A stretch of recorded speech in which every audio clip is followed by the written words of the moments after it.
नमस्कार और स्वागत है।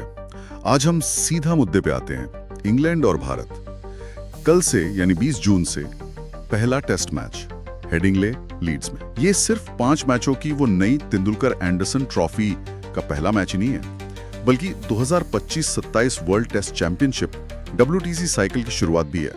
और हाँ, सबसे बड़ी बात शायद शुभमन गिल का बतौर भारतीय टेस्ट कप्तान पहला मैच। बिल्कुल, और ये जो नई ट्रॉफी और नया WTC साइकिल है ना, ये इसे और भी महत्वपूर्ण बना देता है। दोनों टीमें एक तरह से नई शुरुआत कर रही हैं। और ये भी याद रखना जरूरी है, जैसा आपने कहा, कि भारत ने 2007 के बाद से इंग्लैंड में कोई टेस्ट सीरीज जीती नहीं है। पिछली वाली भी 2-2 से बराबर थी। हाँ, वो तो है। तो भारत के लिए ये रिकॉर्ड सुधारने का एक बड़ा मौका है, कह सकते हैं। सही कहा। और भारतीय टीम के लिए तो ये वाकई एक नया अध्याय है। रोहित शर्मा, विराट कोहली टेस्ट से हट गए। अब कमान 25 साल के शुभमन गिल के हाथ में। ऋषभ पंत उप कप्तान, टीम में यशस्वी जायसवाल हैं, साई सुदर्शन जैसे युवा चेहरे। करुण नायर की वापसी भी काफी दिलचस्प है, खासकर इंग्लैंड लायंस के खिलाफ वो दोहरा शतक लगाने के बाद। हाँ, वो दोहरा शतक। क्या लगता है, ये युवा बल्लेबाजी लाइनअप इंग्लैंड की कंडीशंस में टिक पाएगी? देखिए, ये एक बड़ा सवाल है। यशस्वी जायसवाल ने पिछले WTC साइकिल में तो कमाल किया था, दूसरे सबसे ज्यादा रन। ध्रुव जुरेल भी अच्छे दिखे हैं, लेकिन इंग्लैंड की वो स्विंगिंग कंडीशंस वो हमेशा एक अलग चुनौती होती हैं, खासकर युवा बल्लेबाजों के लिए। हाँ। अनुभवी KL राहुल का होना जरूर मिडिल ऑर्डर को स्थिरता देगा। और जैसा बेन स्टोक्स ने भी कहा है, भले ही कोहली रोहित ना हो, भारत के पास टैलेंट की कमी नहीं, उन्हें हल्के में नहीं ले सकते। बिल्कुल। लेकिन एक व्यक्तिगत टक्कर जो शायद मैच का रुख तय कर दे, वो है जसप्रीत बुमराह बनाम जो रूट।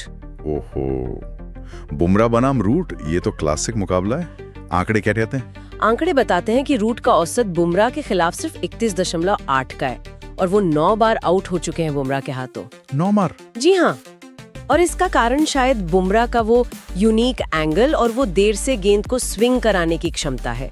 वो रूट जैसे बेहतरीन बल्लेबाज को भी परेशान करती है। सही। ये इंग्लैंड की रणनीति का अहम हिस्सा होगा कि वो बुमराह के स्पेल कैसे निकालते हैं। भारत की तरफ से देखें तो नजरें कप्तान गिल पर रहेंगी ही। उनका इंग्लैंड में रिकॉर्ड अभी उतना अच्छा नहीं रहा है, उसे बेहतर करना चाहेंगे। हाँ, कप्तान के तौर पर दबाव भी होगा। करुण नायर से भी बड़ी उम्मीदें होंगी। और गेंदबाजी में IPL 2025 पर्पल कैप विजेता प्रसिद्ध कृष्णा चोट के बाद वापसी कर रहे हैं। हाँ, उनकी गति और उछाल हेडिंग्ले में काम आ सकती है। बिल्कुल। और बुमराह तो हैं ही। खबर है कि शायद वो 3 टेस्ट खेलेंगे सीरीज में। मैच हेडिंग्ले लीड्स में है। पिच की बात करें तो आमतौर पर तो ये तेज गेंदबाजों की मददगार रही है, स्विंग, सी मूवमेंट मिलता है। लेकिन इस बार सुनने में आ रहा है कि शायद पिच थोड़ी सपाट हो, बल्लेबाजों को ज्यादा मदद मिल सकती है। अच्छा, तो मतलब रन बन सकते हैं? हाँ, पहले 2 पारियों का औसत स्कोर भी 295 के आसपास है। तो टॉस जीतने वाला कप्तान शायद पहले बल्लेबाजी करना चाहेगा, अगर मौसम ठीक रहा तो। मौसम का क्या हाल है?